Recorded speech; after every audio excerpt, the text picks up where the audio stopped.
one who can see on the bottom, and I put it up only on our Facebook page on Monday Morning Catholic. I did not put it up on my own Facebook page, so that'll keep others away. Okay. But, so only the 107 who like us, if they're around, will show up, and they can watch the proceedings. Other than that, they won't be. So you're live, okay? If you're seeing you should be seeing that we're live, okay? Yes. All right. Everybody breathe. Okay. I just want to figure out which one I want to do for an opening, whether I want to do a regular opening or something else. We're not going to do the regular opening, so I know what to do. All right, you ready? Ready. Okay. Ready. All right, let's go to it.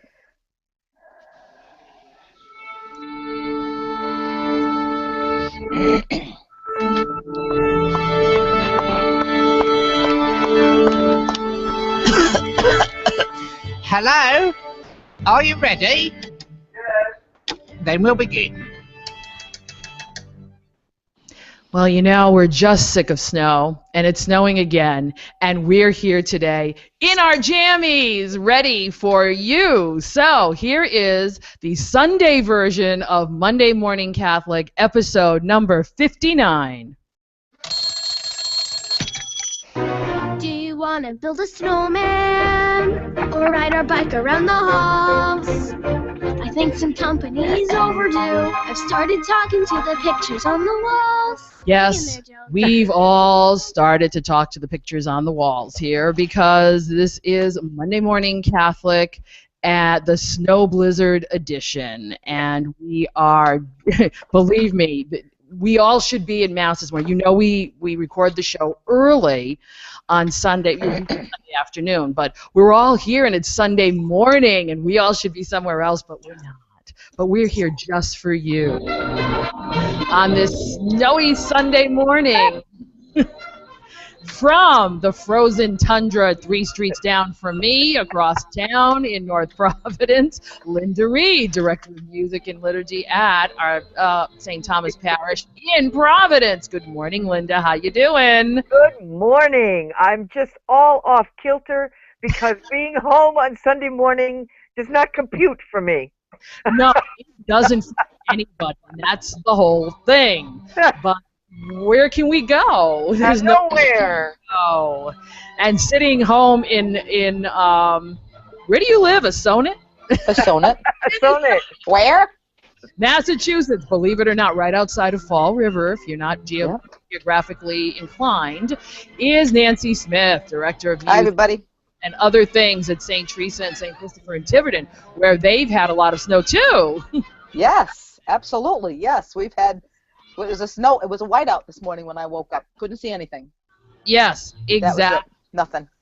And without a plow in East Providence, Rhode Island, we have Steve Romano, Director of Music and Liturgy at our Mount Carmel Parish in Bristol, Rhode Island. And your boss decided to move the entire place to Florida. Is that correct? Yeah, well, he's a character, isn't he? Yeah. So. He put that up on Facebook. But and no,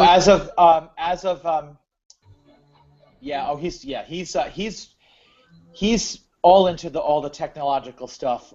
Not as much as you, Joanne, but he likes all his stuff. Yeah. And as of 11:30 in the morning right now, I haven't seen a plow at all. And as I told the ladies, I'm supposed to play a wedding at 3 o'clock in another town. And thankfully, a good friend of all of ours, who can walk to this particular church, is going to do it for me. Thank you very much. Thank you. Thank you, friend. He's a lifesaver. So. Yes, but I agree, Joanne. Like my body clock woke me up this morning at 5:15. Same time. And ouch. Ouch. Actually, at 5:15, it wasn't doing anything. So I went back to bed, and then my wife woke up around, I don't know, it was like 6:30, and what Nancy said, it was the same thing here. She said, Stephen, it's white outside. So. Oh yeah, and it's supposed to be white out until we've got a blizzard warning till 4 a.m. on Monday. So What is that? But the snow's supposed to stop around noontime. And it's pretty much stopped here in my little corner. It's of still North coming Rapid. down here. Yeah, well, I'm looking out. It's hard to tell what's coming down or what's blowing sideways. Exactly. We don't know when to snow blow anything. No. Because we want to get dug out, but we're like. Well, you but know it was what, hard. Joanne, I wised up this year, and I got a local guy and his crew. I signed them up, and they added me to their roster, and they've been plowing us out. Oh, that's great. It's worth the money. It is worth the money because we park in the garage, which is great, but then our 4-car driveway fills up with snow. Right. And the way our house is on the corner, the drifts always seem to find their way on our side of the street. Sure. Yeah. So the last storm we had, I think the drift, and I'm not kidding you, the drift at the end of my driveway was probably about up to Beth's shoulders. Oh, jeez. Yeah, well, And if you look at our driveway right now, we park in the driveway because we have no garage. Yes. There's about 6 inches of fence that you can see. Oh, wow. I know. The rest of it, the snow is drifted up that high. Yeah. On that side of our cars. Yeah, if you look at our front yard, we have no fences where we live. But I would like to say that there's at least a 6 to 7 foot drift. Yeah. In my front yard. Okay, and that's not from the plow. That's just what has gathered there. So we keep trying to plow out. And unfortunately, last night, my husband's father took a fall at the assisted living. And he had to go out to the hospital last night to take care of everything. And I was outside with my neighbor trying to get myself unplowed at the end of the driveway because the plow came by not once, not twice, but 3 times and plowed us in. And I'm like, my car's never going to get through that. Yeah. So we had to go and kind of shovel that whole thing out. Yeah. But this is the way it's been in New England, folks. If you are not from the New England area, if you have, if you're in some sunny and warm area and you're trying to make us, go ha ha to us, we don't like you anymore.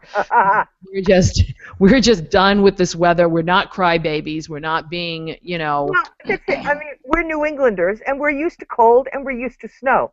But this whole thing, I mean, 2 blizzards in 3 weeks. Right. No, that's a bit much. And there's a snowstorm in the middle. Snow forecast for Tuesday. We live in New England, not, Siberia. So. Well, I think this is Siberia. Yeah. The drifts where we come in the house, I've got hanging basket hangers. Mm-hmm. So I've got maybe 6 inches below where the hanger is. Oh, with the drifts. Wow. Yeah. So it's up there. I had 4 feet on my deck. No word of a lie. Yeah.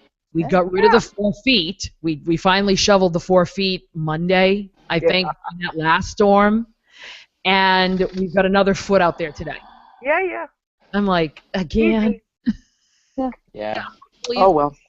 So look, we're not just whiny New Englanders. We just don't like having winter in a short period of time. That's right. The entire winter in 3 weeks. Entire winter has happened. And I saw that we have a higher snow total in these 3 weeks that we've had in many all winter long. Winters. And the people up in Boston is just not used to this much snow in this short of a time. Yeah. And they're in grave situations up there. It is grave. It is grave there because they have a transit system that is failing them. And people in Boston don't have cars for a reason. You can't park anyway. Whether there's snow or no snow, you can't park in Boston anyway, so most people don't have cars. The only way they get around is the MBTA, or as we call it, the T. And now we have a parking ban, and where are all of those cars going? Right. Are you supposed to go up, dig out your car that you couldn't the first time through, or let the towman pull it out? Yeah. Well, I'm taking a course in Brighton this semester at the Theological Institute, the Boston Theological Institute, and when I drove there 2 weeks ago, because of course we've had 4 scheduled classes and only made it to 2, so my prof is wigging out right now. I saw cars literally encased in snow. Like, people hadn't even tried to shovel them out yet. And one of those storms, it was an ice piece, so there's ice in there as well. Mm-hmm. So. And I'd hate for them to find somebody in there. Oh, God. You never know. You know, this is more than unusual weather for us. Yes. And we are there not. Was a story. There was a story on the news that we saw yesterday that this elderly man living in a house hadn't been out in 19 days. Yeah. And he was just starting to run out of food. Yes. And I said to Beth, and no one in the neighborhood thought to check on him. I know. You know? It's a sad statement. It really is. At least my neighbors around here, there are 2 snow blowers within five houses. There were 2 snow blowers. So Kevin and our neighbor right next door to us will go out and start. They'll do their own first, and then they'll go out and do everybody else's. But those folks come out with shovels, and they start shoveling. You know, so we all get together and do this. I couldn't see, I think everybody here is checking on everybody else. I hope so. Yeah. You know, we're trying to check on our neighbors as well. So. Well, we all see each other out shoveling. Right. Exactly. Exactly. The thing is that there are some snowbirds in the area, so we have to know which ones are the snowbirds. Oh. We go banging on their house. Are you there? Are you there? Yeah. That could get funny if the cops show up and. Yeah. So I can tell you. Anyway, so let's try to not think about. No. And let's not try to think about it and move into our first segment because we have feedback. And I really have to work on that clip. I've tried 5 times to clean it up. Not working. Sometimes they just don't. Yes, from your side of the world, the last word on last week's word. And we have from our friend Bernadette in Lakeville, last week's homily from my boss. Now, I could get in real trouble here, but I'm going to go with it because it's not, it's classic. It's classic Father Sheridan. So okay. Hello, everyone, she says. I hope you are enjoying the snow. I love the snow, and believe me, she does. I work with her, she does, and get excited every time they tell us we're getting more. I love you, Bernadette, but I'm sorry. Last Sunday was Scout Sunday at our church. Did anybody else have Scout Sunday? No. Because it is. I think they were going over St. Christopher's, but I wasn't there, so I can't speak to that. Because we usually have Scout Sunday the beginning of February. So that's at least here in New England, in our part of New England, that's somewhat of a staple. We had Boy Scouts of all ages as well as many leaders in attendance. The Boy Scouts and leaders were dressed in their uniforms and carried flags with the pastor. They do that. 2 of the Boy Scouts were altar servers and served with Father John. Father John started with, "We are here to celebrate the Scouts who look great in their uniforms." He will say those things. Then he said, "Yay, Pats!" Of course, he would. Of course. My boss, he is a huge sports fan. So he's always going to say something about that. But then he proceeded to tell us that we all have, well, wait a minute. Sorry, I moved the page too fast. He started his homily with, "I am limited. I can't do everything. I would like to, but I can't." Next he told us the only regret he has. "I wish I was less handsome." Oh. You have to know. I love him. Yeah, he's a very gregarious, about 6'3", gregarious, lovely man. Okay, so he's not stuck on himself. Everyone was laughing when he told us that when he was a kid, he wanted to either play for the Red Sox, right field, or for the Bruins as a defenseman. I think he would have made a better defenseman. He then admitted that he couldn't play right field because he liked Oreos too much. And that he couldn't play for the Bruins because he could skate backwards but not forwards. Oh, geez. And none of this surprises me. Again, people were laughing and listening. This is a homiletic technique that he uses because he wants to try to get the people relaxed and get the people listening. And then he proceeded to tell us that we all have weaknesses. The Scouts work together, making it a better place. But we all are limited. He told us that we should read the whole book of Job with an open mind. Yes, Job is frustrated, but he trusted God. Job couldn't see what was coming, but he still trusted God. The Scouts teach us to look in front of us. People of faith look through the darkness to the light. Then he told another story about a woman who was going through a difficult time who asked, this I don't understand. You find me, God, here, I can't find him. Father John didn't answer right away. He explained to us that sometimes it's better not to answer right away. He did answer with, I don't know where he is either, but I know he's here. Let's find him. So this was probably something that he had from experience. As Catholics, we don't belong to the world. Our home is in heaven, where all of our weaknesses will be released, because we were created for heaven. He told us to stay focused, like Job, on what's ahead. And then he recounted that there are 10 more days that Lent begins, and that we should continue to stay focused through Lent.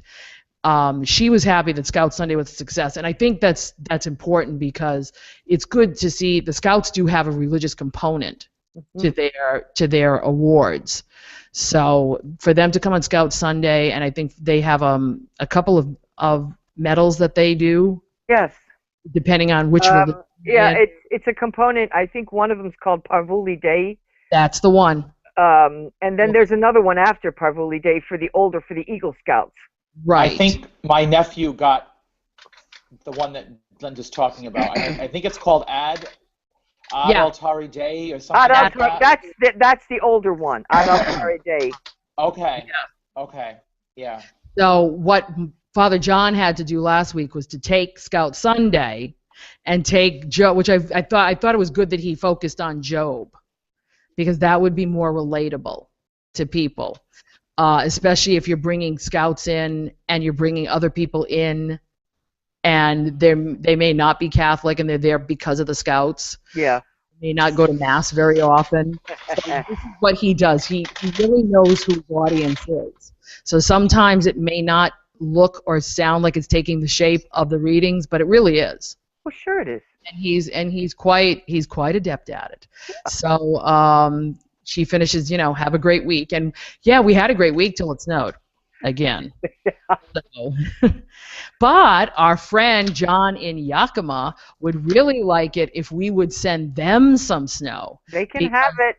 Well, we'd like because he sent an email to us saying, please send snow, and then showed me a picture of a highway in Washington State where you can only see snow on the mountains, but you can't see snow anywhere else. There's like nothing, and it says, this is the scene at the Hyack exit at the top of some kind of pass on I-90. There should be snow. Note the bare ground. Today's front page newspaper headline, early season water report. No need to panic. The snowpack is 40% of normal. The water supply specialist for the USDA says we need well over 200% of normal snowfall just to catch up to normal now. But the outlook for the following 2 months is warm and dry. Most of the reservoirs are near full, so the outlook is better than 2005 when snowpack was 25% of normal and the reservoirs were empty. So please send snow, he pleads. John, every flake, John, every flake is yours. We'd love to send you the snow, but I think you're going to have to pick it up. You're going to have to send somebody over to pick it up because we would like it hauled away as soon as possible. It is getting dangerous. We may kid about it, but it is getting a little dangerous. Yeah, and I mean, we're having another Boston Tea Party. They're throwing snow into Boston Harbor. Right. They don't like to do that. And if they've gotten to that point, they're in a grave situation, yeah. So perhaps we're beginning to feel a little like Job here ourselves. Yeah. Like, when will this end, oh Lord? And they're predicting snow again for Tuesday, Wednesday, and Saturday. It's like, I will never see No, not again. Saturday. I have a wedding Saturday. Oh, no. And I don't have anybody in Plan B like Stephen does, but the organist at least is closer than I am, so. Might have to think about it. Because but again, the one we were supposed to have this past Thursday, Friday didn't pan out. Yeah. Right. So I'm hoping the Tuesday, Wednesday fizzles because I need to go to class. Yeah. So that's the only thing. And I'm glad it moved back because it was originally on Wednesday, and I thought, whoops, there goes Ash Wednesday. Yeah, I thought the same thing. You know, I'm beginning to wonder, folks. Could it be? I'm beginning to wonder. Really? Because I'm not dreaming of a white Ash Wednesday, let me tell you. I wish I had that. I wish I should have put that up. Yeah, folks, look, help us out here. We want to hear more about places that don't have snow, so we could really appreciate your feedback. Yeah. Feedback to us gets to us at mondaymorningcatholic@gmail.com. You could put some up on our Facebook page, which people have been doing. I'm very, very happy that Facebook page is getting a lot of traction. So I'm really happy for that. That's facebook.com/Monday Morning Catholic. If you do go to the actual MondayMorningCatholic.net, there is a comment box you can use. I do put up other things there, and since I'm going to be home the next couple of days and just finished my faith formation for the month, I may have a little bit of time to do a few other things with it. Who knows?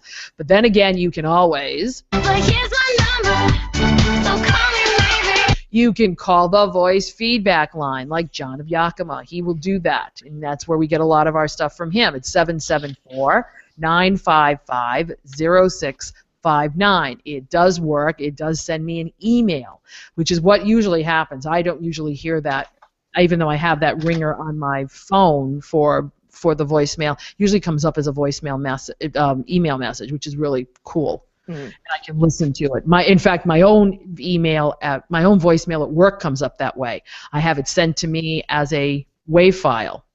So because I'm never there to answer the phone, especially in weather like this, but so I still get an email and I can listen to it. It's kind of cool. I love technology. Yeah. I just love technology. But what I love even more is moving on to the next segment, and it'll be interesting this morning because... Do you hear what I hear? Do you hear what I hear for the sixth Sunday of Ordinary Time? The last one before Lent was sort of an abbreviated one for us. We have a live homily from a TV mass, and an interesting situation. Okay. And as of this moment, I have still not watched a TV mass yet. I have recorded it because I will probably watch it after we tape this because after turkey. I decided to go outside and try to move some of the snow. So I was like, okay, that's cool. So on this sixth Sunday of Ordinary Time, we have some very interesting readings again, even though we're not Job-like this week. That first reading is a killer, man. All right. A watch or a pustule, it's like, oh, how attractive. Yeah, of course. What we're talking about is Leviticus 13. Now, Leviticus is not one of your more favorite books of the Bible, but it is in the Pentateuch, which is the first 5, and it should be given some sort of weight because if you think our laws are crazy right now in the Catholic Church, try out Leviticus laws because those were even worse. Terrible. But every group has to have some sort of way to live. And in this period of history, Leviticus is telling us how the Israelites were to live as people of God. And yes, pustules had something to do with it. There are other things in there as well, which I won't bring up, because it's just not, cool. Yeah. But we are basically focusing this week on the sore of leprosy. Yeah. And leprosy, even, we may not have a lot of days who actually are lepers in the physical sense, but how many do we have in the not so physical sense? Think about it. There are groups of people in this world who are considered lepers, and I hate to tell you that Catholics and Christians are starting to get into be one of them, yes. Starting to become into that league. You'll have to walk around saying unclean, unclean. Because even though leprosy, Hansen's disease, is pretty much treatable these days, as it wasn't. Whoop, we're losing Nancy. We're gonna mute Nancy for a second because she's coughing up a lung for a second. Go ahead. As it wasn't, treatable back then, but it is treatable now. But we have diseases that have taken its place. AIDS is one of them. AIDS is one of them. And it's, people with AIDS were treated much the same way as the lepers were treated back then. Mm-hmm. And right now, measles could be another one. And measles, oh my God, yeah. Yeah. Let's stay away from that one. So leprosy doesn't have to be Hansen's disease. It can be many other things now in our society to which people want to brand others unclean. Okay? Psalm 32 was the common psalm. It was right. Proper psalm. I keep wanting to say common. A proper psalm, which is one of my favorites. I turn to you, Lord, in time of trouble, and you fill me with the joy of salvation. Rory Cooney has such a wonderful version of that, and I've loved. Yeah, I know Rory's version. As it turns out, we didn't do Rory's version because I was there by myself. Right, so they're abbreviated. Version. I wound up doing a version from Solite that had the people who braved coming to church singing a very brief refrain, and it worked beautifully. Well, but it was Psalm 32. Right. I will put Rory's up in the honorable mention section, but it's from Psalms of the Church Year, Volume 4. Yeah. Nancy, what did you do? I did the Psalm of the Day. Okay. What I heard was also on TV was also the Psalm of the Day. Okay, good. Steve? Oh, I was bad again. We did Shelter Me, Oh God. But you're doing a common psalm. It's not even a common psalm. It's an amalgamation of several psalms. It's of three psalms. That's right. Yeah, I wanted to change it, but given we had literally one mass, I said, "Oh, we'll just keep it that way." Keep it that way, yeah. Yeah. Yeah. So that's okay, fine. Moving on. Second reading, 1 Corinthians 10. Paul, we're still looking at 1 Corinthians, and Paul is basically, the line that I got from that was, "Be imitators of me as I am of Christ."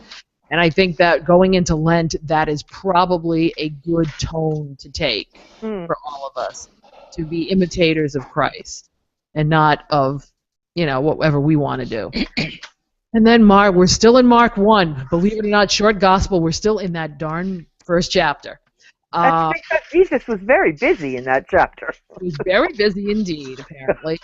And it's the leper who comes to him and says, "If you wish, you can make me clean." So it's the faith of the leper who is looking at Jesus and saying, "I know you can do this, so please do this." Yeah. So with those lovely readings in mind, before we go into the season of Lent, what did we all hear this week? What did we all almost hear, or whatever? Well, I actually heard a homily. Okay. Good.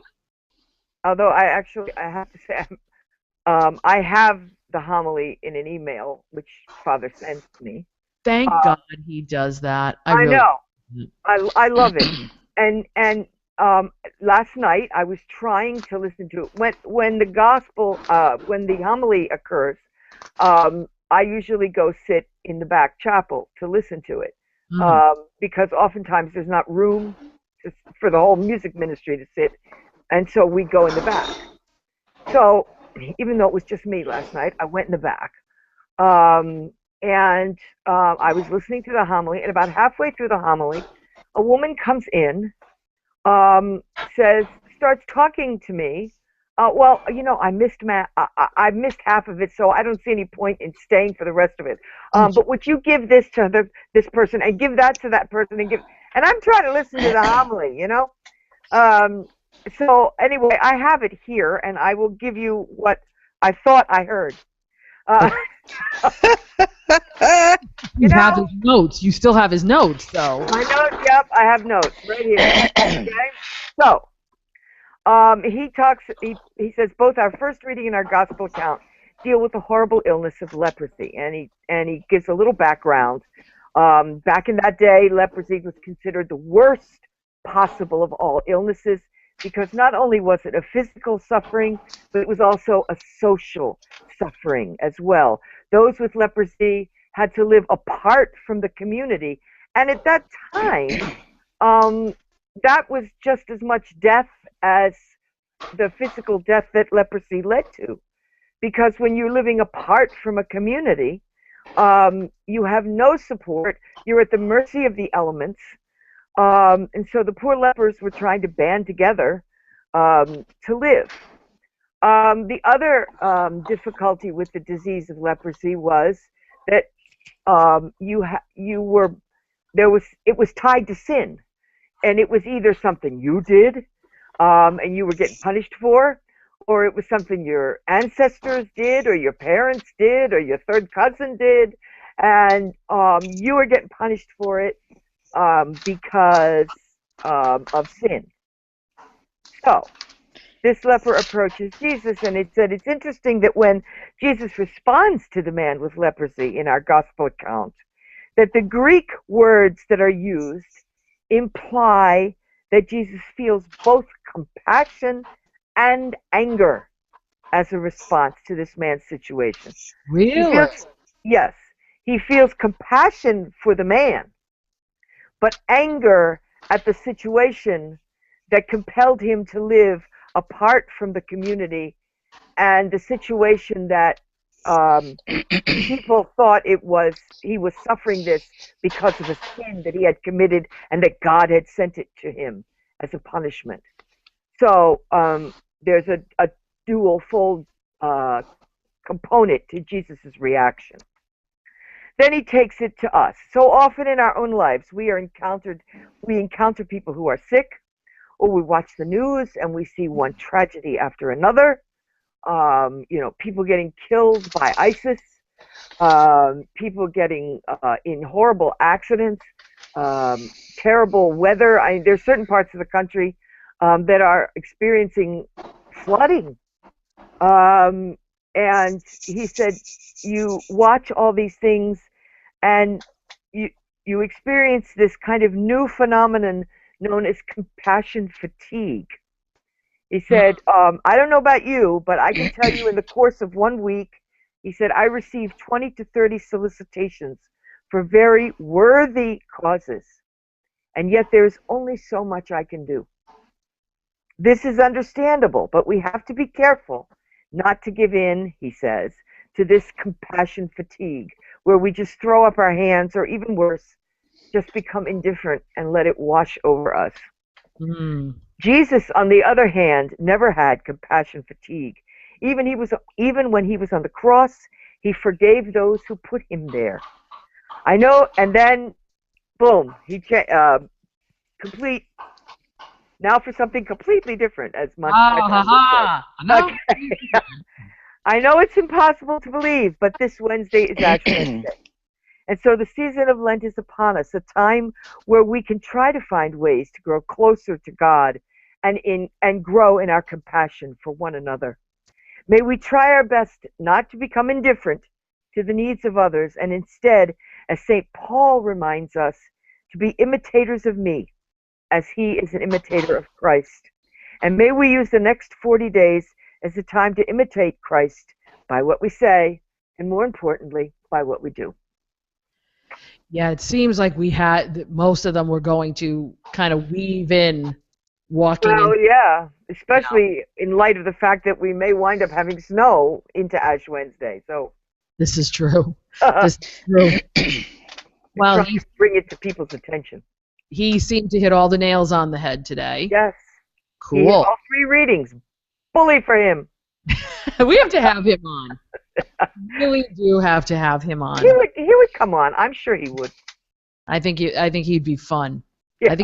I think he would fit in well here, gang. What do you think? Yes. Sure. Ask him. Invite him. Yes. He's going to do our evening prayer for Winter Sing. Yay. Very good. I have to teach him the invitatory. Excuse me? I have to teach him the invitatory that we use. Good luck with that. Yeah, he'll be fine. He's good. I should, I'm not. He's good. He's good. Nancy, what did you hear on TV? I listened to the TV mass out of Alabama, and the gentleman was kind of long in his homily, more than I'm used to hearing, but he opened up by talking about being at a retreat that was originally designed for middle school and high schoolers, and the ending of it was attended by the general population of the church. And the skit, the whole workshop was skits all along, teaching this and that and the other, and this skit was completely actions, no dialogue, nothing. And basically it was this man who went to somebody who was infirmed in some way. Maybe he had a crutch, okay, and little dialogue seemed to ensue. And as the man who was taking a walk goes away, he now has the infirmity. He's limping a little bit, and the gentleman he just left is smiling and happy and healed. And this goes along, whether it's a blind person, a deaf person, this goes right along down the line. And he says, this is Jesus. As you can see, this is Jesus healing us, taking away the burdens that we carry. And so that's how he started. Excuse me, folks. Cough is still hope here. He was equating leprosy with an issue that needs to be healed, just as our sin needs to be healed.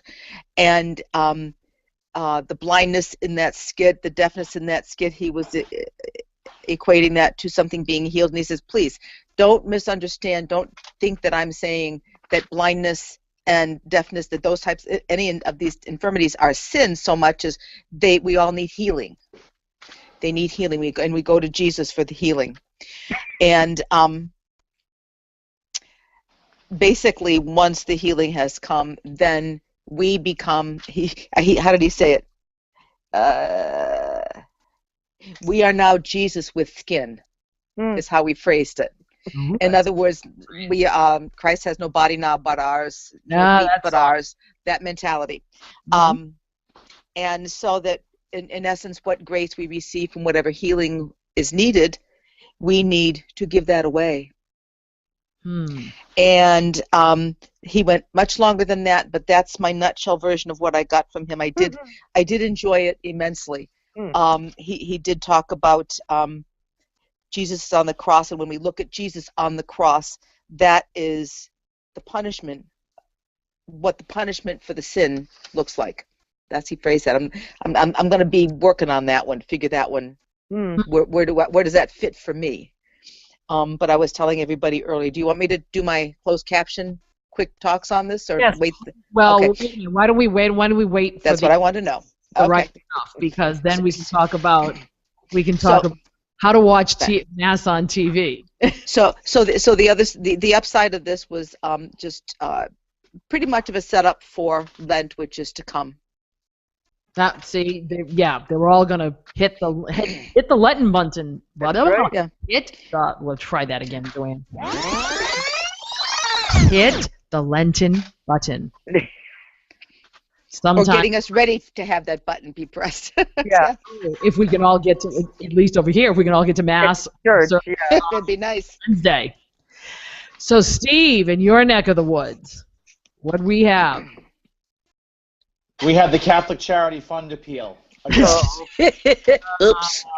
And actually, the husband and wife team, it's the custom of you appoint chair people to spearhead the campaign in your particular parish. So the husband and wife team, they spoke very well, but that was basically at the time of the homily. Right. And that happens, and that's why I said to Nancy, hold on a second, because we're going to be talking now that we're segueing into the next part of the show.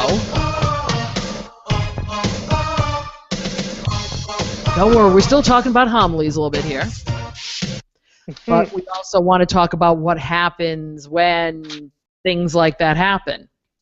Appeals. Most of the time, it's the once-a-year charity appeal for a diocese or an archdiocese.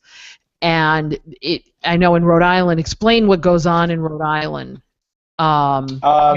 province. We do it over a period of time. Nobody does it at the same Sunday, correct? I think our bishop has said that it should take place during the Lenten season. Okay. But so in other words, you'll have what they call, quote unquote, the in-pew solicitation weekend. Right. And then they'll mention it, over the next few weekends, and then the envelopes just remain in the pews. But also, I know it's my experience, my wife and I, we get a letter directly from the bishop that comes to the house, and on the bottom it has our parish, listing on it, and so we just give directly through the mail, but it does get credited to the parish. I guess they've smartened up and they figure they better hit every angle. Well, it's one way of putting. I mean, it's for those that, I think most of the people that give, I think if you give a certain amount or whatever, you get an appeal directly from the bishop. Asking you to give more. There's a little thing on the envelope now that you get in church that you can check off, and it says I've already given through the mail. So that's good. But one of the things, like I was telling you, Joanne, I think after all these years, people know what it is about, and I personally just wonder if it's a bit redundant. But I do understand. I mean, there's no question it's an important cause. But it seems to me that when I'm at, usually it would have been at all four masses this weekend, and I'm looking down from my perch in the choir loft. Most people just kind of zone out. So. Well, and you don't know where they are, and this is going to be happening more and more, even with electronic giving, because in one respect we have electronic giving at St. Thomas, and if you're watching what people do now at collection, you could be saying, "Gee, that family doesn't give a thing," and they're electronically giving every week. Yeah.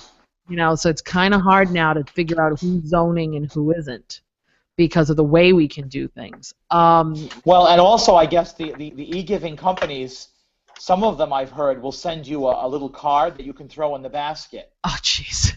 I know, and then they're going to have all these little cards and little baskets. Yeah, that's one more thing to do. Yeah, I guess what, maybe subconsciously it makes you feel better because you're throwing something in the basket. I don't know. No, I want to go back. I want to go back to the what your father sees in private, which the whole thing about the whole thing about the gospel for Ash Wednesday. Yeah. Not when you give, don't let your right hand know what your left hand is doing. Yeah. I mean, that's just what should be. You shouldn't have to sit there and put a little card in the basket just because. Oh, I want to make sure you all know that I'm putting something in. Yes. Right. Yes. But we do have these charity things. The Archdiocese of Boston, for example, has a specific charity Sunday, which happens to be the second Sunday of Lent. The liturgist will be quiet, but it's the second Sunday of Lent, and we show a video in church, which is the only time of the year anyone shows a video in church. And they're encouraged to, I believe, give a short, truncated homily and then show the video. So he's not saying take it out, but you do know when you see this big, projection screen in your church, something's about to happen. Yeah. How long is the video? The video doesn't go any longer than 10 minutes. I'm just curious. I believe if it's anywhere, if I saw it last year when I was subbing. So I want to say it runs between 5 and 8. But it's very well produced. That's reasonable. Yeah, it's very well produced, and it's not just audio. He used to do just audio, but I guess he's more into the video part of it now for whatever reasons. And I think video really does impact some people more than just audio, because audio you probably see them sitting there going, yeah, and nodding out. There's nowhere to look. Yeah, there's nowhere to look. And not every church, because I was looking at ours in Lakeville saying, gee, if we could have like 4 monitors. Yeah. Instead of, here I am thinking. Forget the screen. Real technical. Yeah, because you have to know how Lakeville is long. It's a long church, so if you're sitting in the back pew, you're not seeing that screen up front with a whole bunch of people there. So that's that kind of thing. If you're going to do that, make it so everybody can see it. Yeah, but for once a year, they're not going to install all kinds of monitors. Right.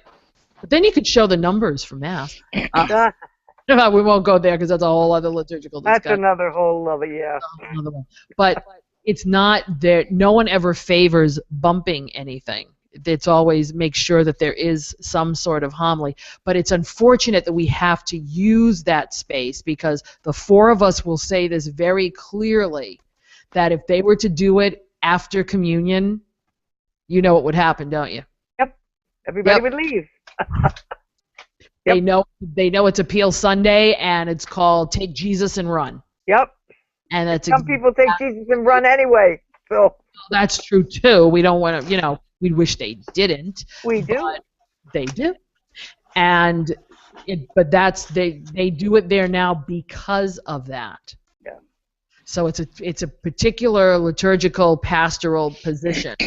But our pastor always gives a little homily, like you said. Yeah. He gives a little homily first, and then he moves. He does it himself, the impew solicitation.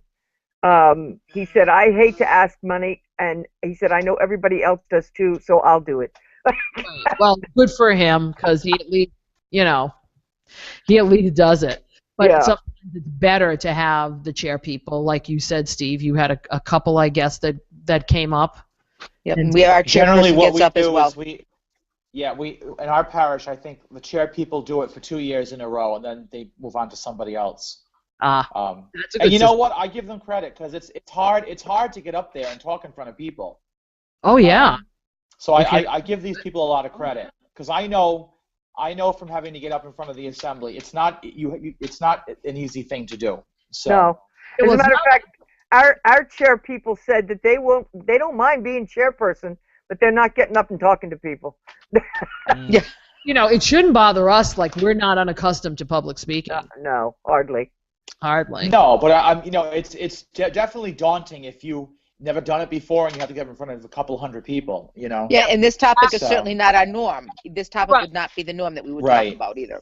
Right, because they have to get used to people with the folded arms. Yeah.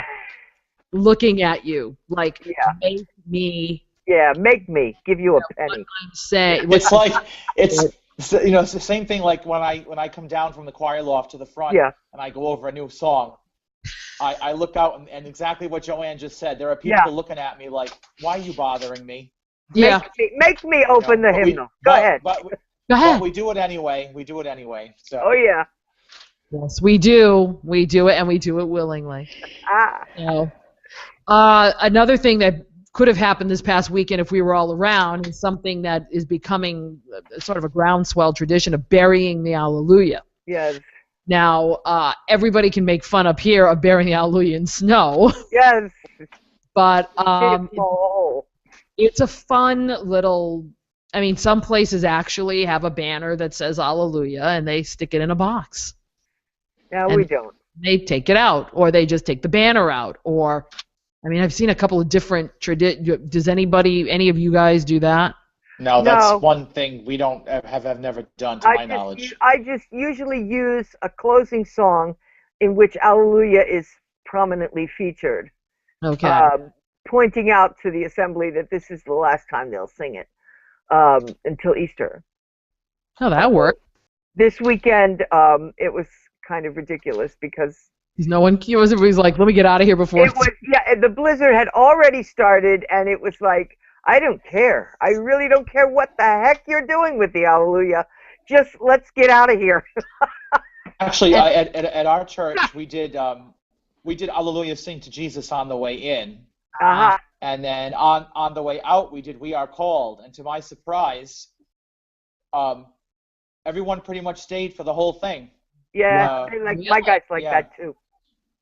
Yeah. But oftentimes, well, I mean, I announced only verses 1 and 3. I don't want to keep them there too long. But even when I turned around at the end of the refrain, people stayed until the end because it's a moving song. They like that song. My God. Cool. But we've oftentimes done the Celtic Hallelujah at the end. Yes. Yep. Yep. But I didn't do it this year. There is a going forth version of that, isn't there? Yes. Yep. Yes, there is. Yeah. Yep. Yeah, which is really nice because it's like go forth and sing Hallelujah. It's kind of cool. Chris Walker, we'll put that up on the honorable mention. Yes. Folks who want to try to do that next year. But that's really the only way we bury the Hallelujah, is to just kind of really sing it out. And this is the first time I'm hearing that phrase, so Oh, really? Yeah, never heard it before. Because you and I worked for somebody who did bury Hallelujahs, that's why. And it was in a chest. Oh. It was a banner that came off, and then you just put... We both worked for? Oh, but I was never, okay. Right. I was never at his church. I was in another office, am I right? Right, correct. Okay. That's why I don't... I think I remember one year we had 8 kids carrying one of each of the letters. It was they put the letter in the... And then what happens is, on Easter, for the Easter decorations, that chest is somewhere in the sanctuary with the Alleluia coming out of it. It becomes part of the decor. But you know, Joanne, you bring up a good point. That takes planning and it takes intent to do that. Right, it does. And I just wonder if it just falls through the cracks with a lot of people. I think it does. We're so busy doing other things. I think it does. I think it's crazy liturgists like us that want to do something a little bit different to make a point. Whether it's still needed at this time of life, I'm not sure. Again, but that's how come when I say liturgy is a living, breathing entity, that it goes through its phases too. You know, when you're, you know, sometimes you need that kind of stuff in an assembly, sometimes you don't. Yeah. You know, it's that kind of thing. I don't necessarily know that would go over well in my community. But... Yeah. Well, in some places it won't. In some places it won't. I'm not saying it's not prescribed anywhere. It's just one of those things that popped up. Yeah. Local custom. You know, somebody tries it. It works well for a few years.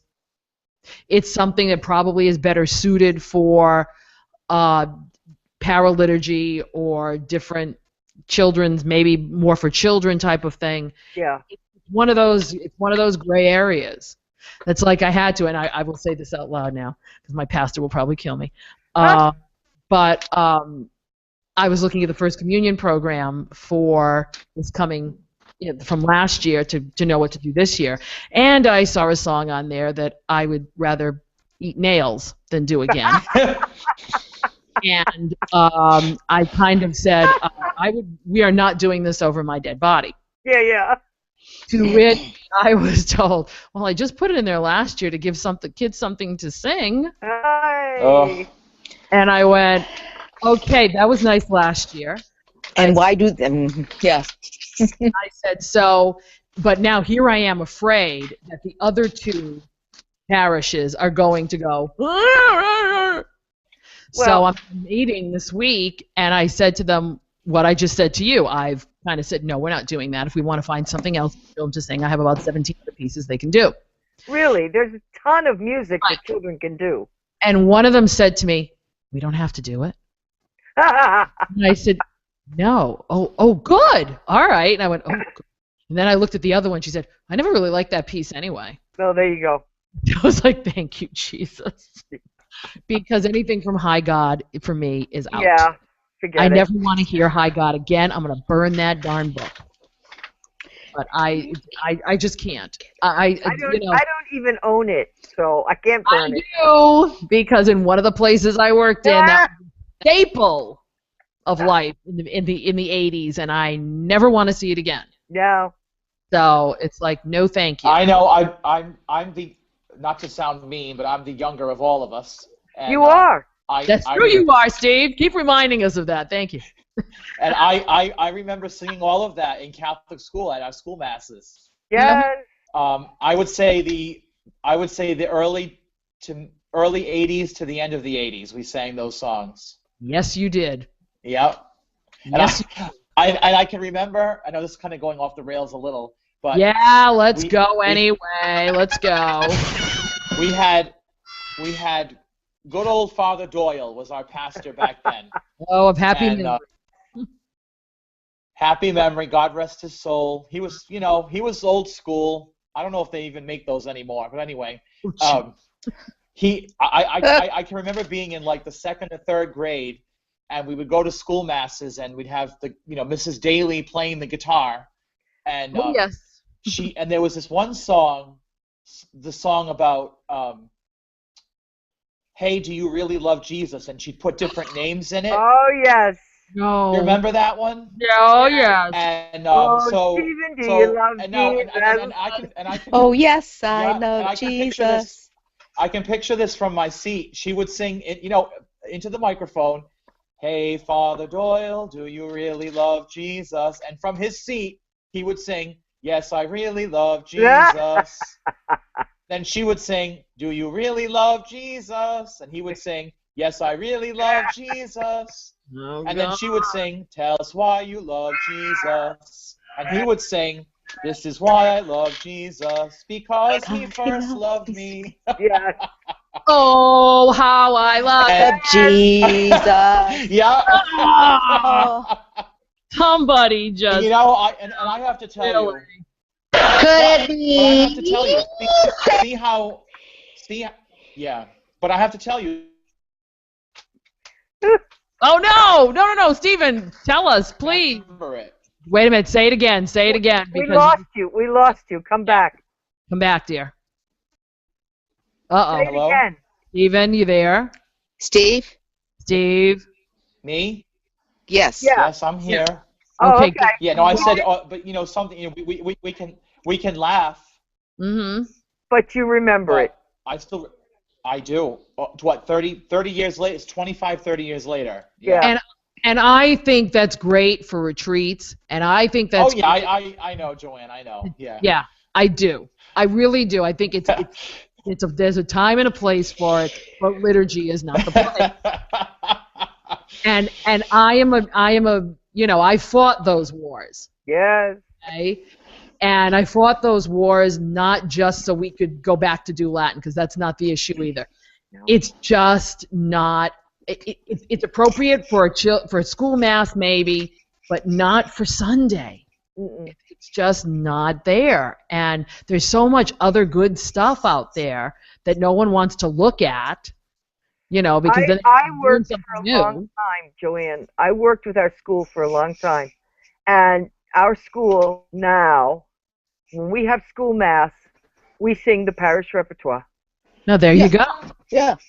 We What sing better the parish source is there? repertoire. There's Yeah. nothing, and if a song has a lot of words, it's too unwieldy for the 1st and 2nd grade. Right. We just have them sing the refrain, Yeah. Go. or sing a part of it. Yeah. But we sing the parish repertoire, and that's it. Right. Because what are they going to encounter when they come to Mass on the weekends? But Exactly. The parish repertoire. You need to have a connection here for them. And they were all excited because I had a children's choir for Christmas, okay? And we sang stuff. And then came the school mass for Epiphany. And some of the same kids sang with me, and they were able to cantor just like they did on Christmas Eve because we did the same repertoire. Exactly. And that's the kind of thing that we're looking for. That's why I also have a problem with Life Teen. Yes, Because I do Life too. Teen goes off in its own direction again. So let's put it this way. I'm an equal Joanne, opportunity offender Joanne, when it comes to this I stuff. thought Life Teen was no more. Oh no. Oh, no. Or is No, it? it's around in places. We Yeah. have mutual friends that are very, Okay. very strong in it. Yep. It's alive and well. And what happens Okay. is it's repertoire that you're not going to get in a regular parish.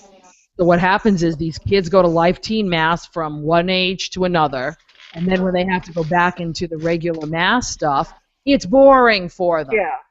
And that's Because- why I have yeah. that problem about, And a lot of it is praise music, which really doesn't belong in the liturgy. And I remember one person, when I was still in the office, telling them that that's really not appropriate music, that your normal repertoire would work just fine.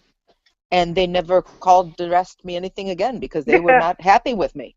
Yeah. Yeah, but you were right, Nancy, because I know that. They will look at the Protestant version of praise music and not the Catholic. Because there is Catholic praise music, which, thank God, has more Catholic theology and more Catholic references. Matt Maher, Curtis Stephen, any of those folks. At least that, when you look at that, you've got the Catholic stuff. I've had an argument already this week over that type of thing. Why can't we praise music from other places? And I'm going, you need to look at but then we're not very welcoming. No, you don't understand. It's not a matter of being welcoming. It's a matter of who are we as Catholics, okay? And yeah, this stuff is good for retreat. I won't argue with you, but not Sunday Mass. And if you're thinking of, go ahead. Go ahead. I was just going to say, there's plenty of repertoire appropriate for liturgy that is vital, upbeat, up-tempo. We do a lot of it. I mean, huh? You do. Yeah, we do a lot of it. I have a percussionist that just can't be beat, and so I like to use him. But you know what, Joanne? In the same thing. Yeah. No, when I say percussionist, I'm not talking trap set. No, he plays the conga, the timpanis, that kind of stuff, and the congregation loves it. Yeah. Go ahead, Steve. I think you might be a 30 seconds behind us.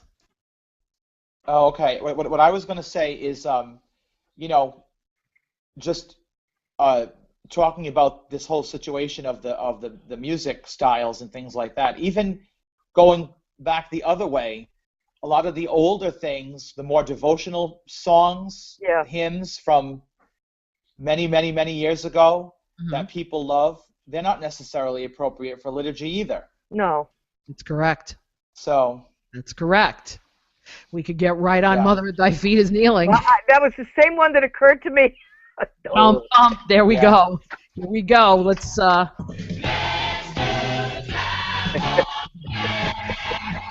getting that time warp. The 50s time warp. Then you've got the 70s time warp. Then you've got the 90s time warp. I mean, yes, there's always going to be music that is going to come out because music is subjective, and there's always going to be that it rises to the top. But then again, is it appropriate for liturgy? Well, I think. And then we got to try to pull it back down again and say what is appropriate for liturgy. That's why. I think the skillful music minister takes the best of every year, every phase.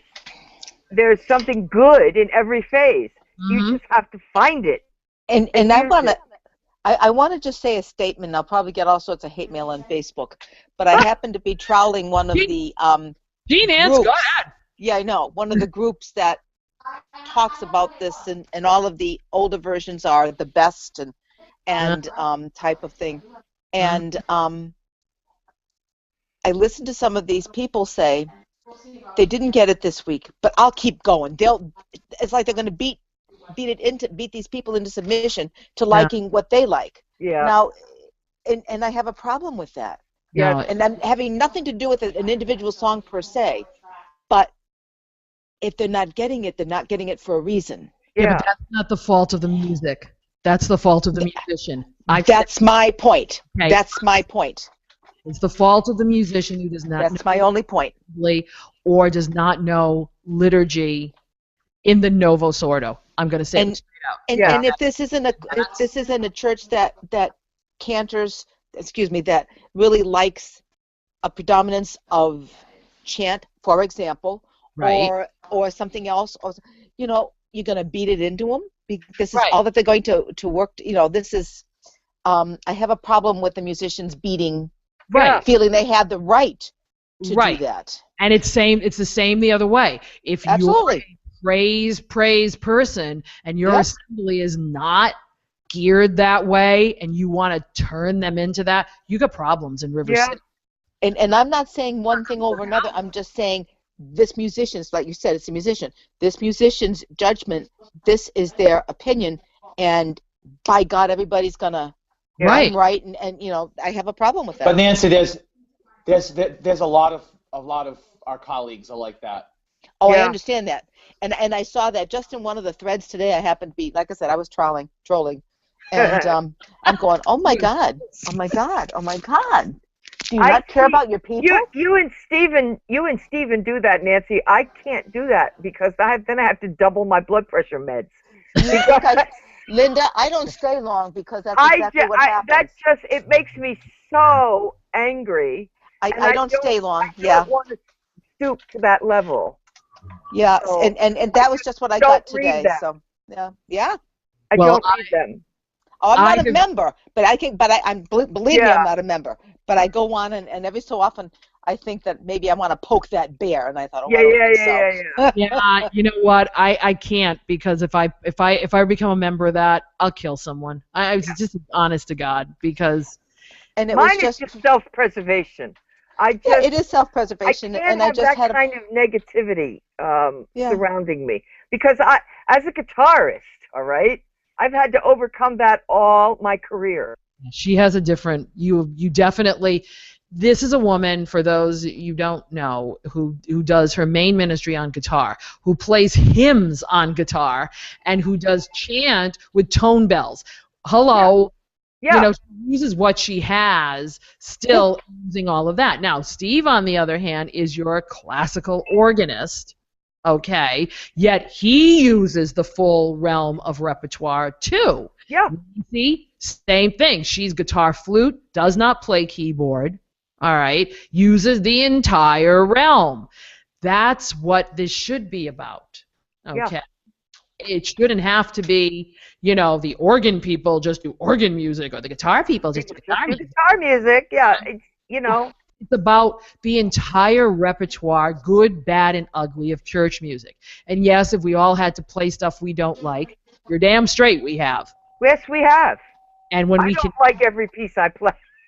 Oh, but you know, but I know my congregation loves it. Right. But I did have to call foul on the one piece that I wanted to get rid of for First Communion. But when I said it, everybody else said, well, I don't like that piece either. I don't like it either, yeah. Well. I was like, well, fine, we're good now, because it's okay. Done and done. Done and done, exactly.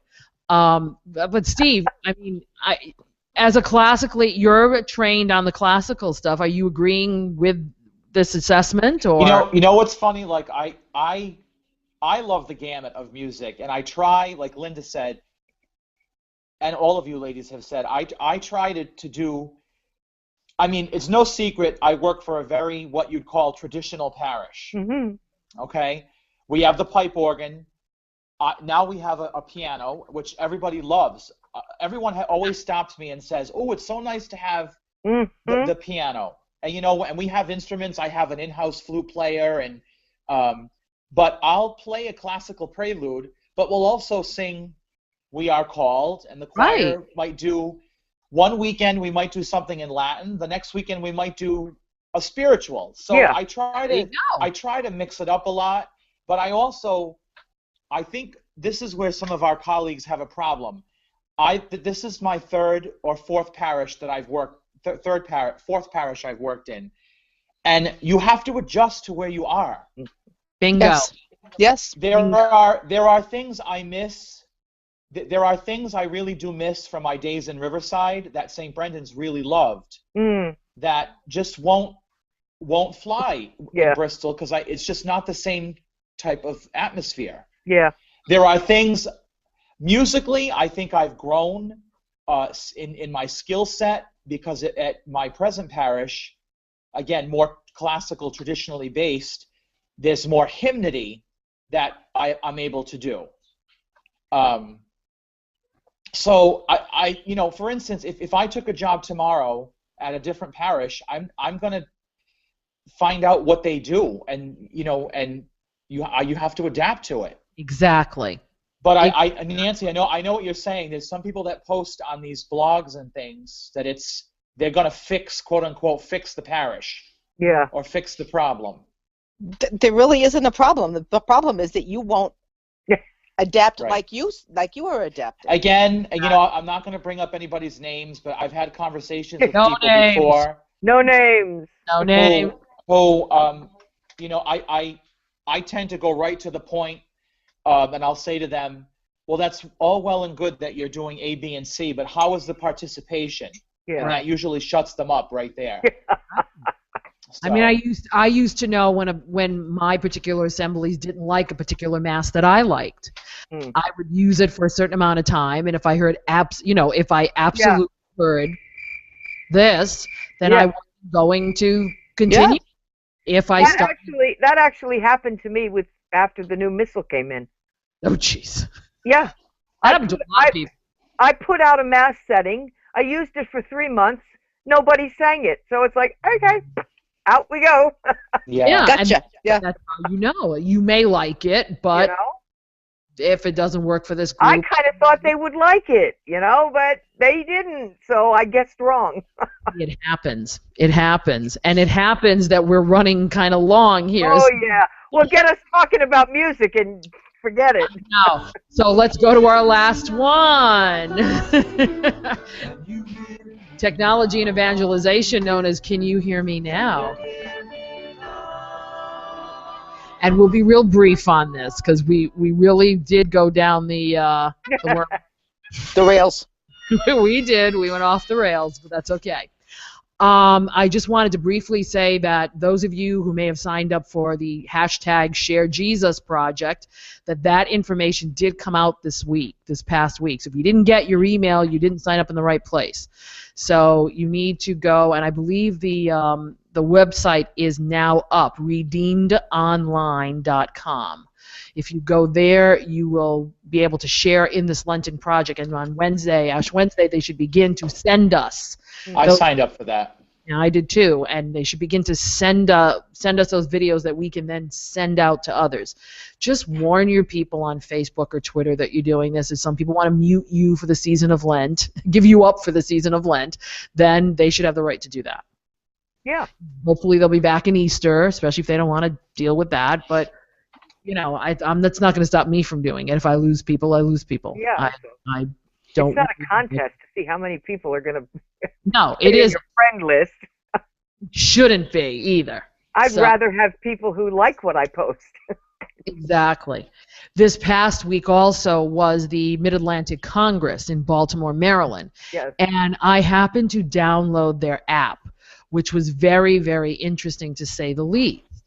Because, again, like NPM had done last year for their convention, this was even a more full-bodied app, so to speak, that had things like you could have the full schedule, speakers, restaurants, sponsors. They had the Twitter feed. They had the exhibitors, the maps. You could download the worship aid.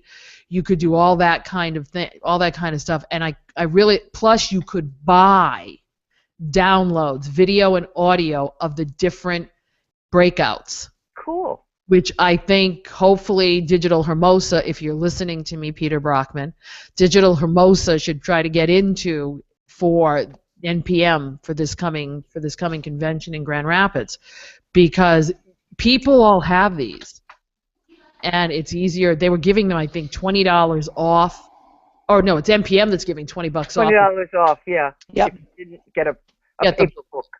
Which I think is saving a tree and you're back at the same time. But this is where it's going from now on. It's going to the little portable devices. Cool. And it's stuff that you can then take home with you. I'm planning on downloading a couple of these talks because I couldn't go this year. So I think these are great tools that I hope everybody who's doing it in the church is going to. I loved it last year, having the convention booklet. Absolutely. On the iPad. Yeah, I agree, Linda. How many of you are going to NPM this year? Are you all going? I haven't decided. You haven't decided. No. I doubt right now. I would say no. It's your year off, Nance. right? Well, that's the way the things are going. If I spoke to the person that I usually travel with, my organist, I've really got to look at the nitty-gritty of exactly what they're offering, because it will be a financial investment for me. Right. It looks good.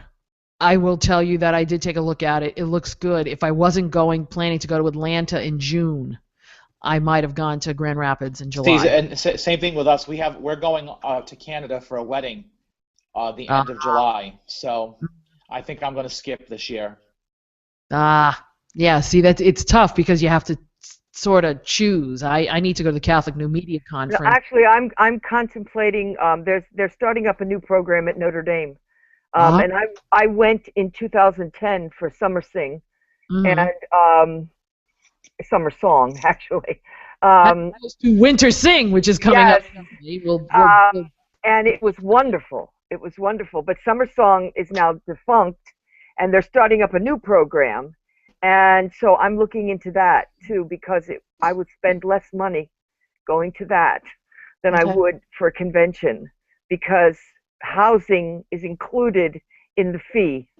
So okay. And that is a huge component, Linda. You're absolutely right. Yeah. Yeah. We will put those in the honorable mention. If people are looking for things to go to, okay, I can put some of those up. Oh, I can't remember the name of the program. I'll know it by next week. Okay. All right. As long as I can. Well, I'll look it up so I can get it up on the website. Nancy, Linda, is that the one that has Paul Colleton as part of the faculty, or no? No. Okay. I saw something else that looked interesting. I think it's at one of the colleges in New York. There is a program at New York that I've seen that. Chris Ferrero runs that. And yes, and I was actually looking at that. Yeah. Okay. Well, we'll put that up because I'm sure there are other people looking to do certain things. Over the summer they've got some time, they've got some cash. If they want to go, we can put music, we can put liturgy, we can put where I'm going, Catholic New Media, which is also part of the Archdiocese of Atlanta's Eucharistic Congress.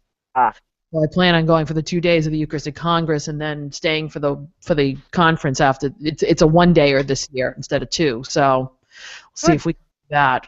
But these are all things that are available to folks, including Steubenville, which is Defending the Faith every year. There's a Bible conference in Philadelphia, which I would really love to go to this year, but I'm not sure I can unless work can pay for it, because we are doing Bible next year for Generations of Faith, so maybe.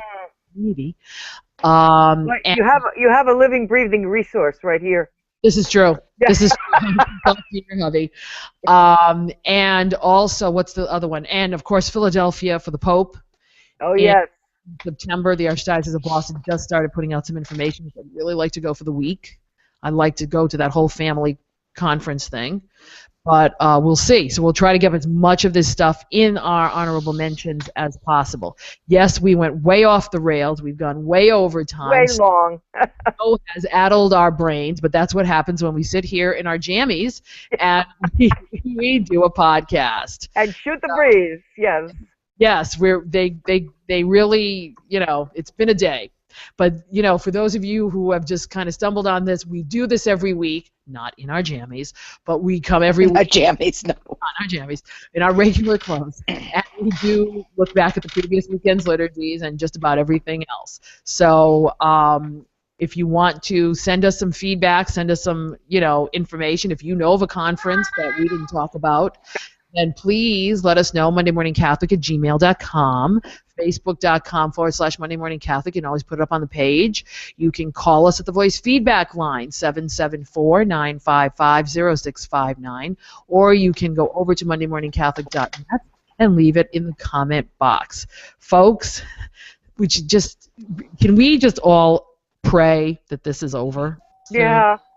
I mean, I hate to, I feel like Job still. But I think we're just going to be in that Job frame of mind. And if anybody out there is praying for snow, please stop.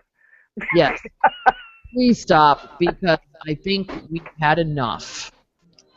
Really, sincerely. It's getting to be, as we've said, time and time again today, it's getting to be dangerous to people here. So thank you for being with us. Thank you for sending good vibes and prayers our way. We will continue to pray for all of you who are not, and pray for our own folks who are in these bad positions of being stuck inside and all that kind of stuff. So for Linda Reed, Nancy Smith, the ever black and white Steve Romano, watching, and Sebastian. And Sebastian. and for me, Joanne Mercier, your moderator and host. Thank you all for being with us. We hope to see you again next week, and hopefully we will be we'll have all gone to church at least once next week. So thanks for being with us, and ciao for now. See you later, folks.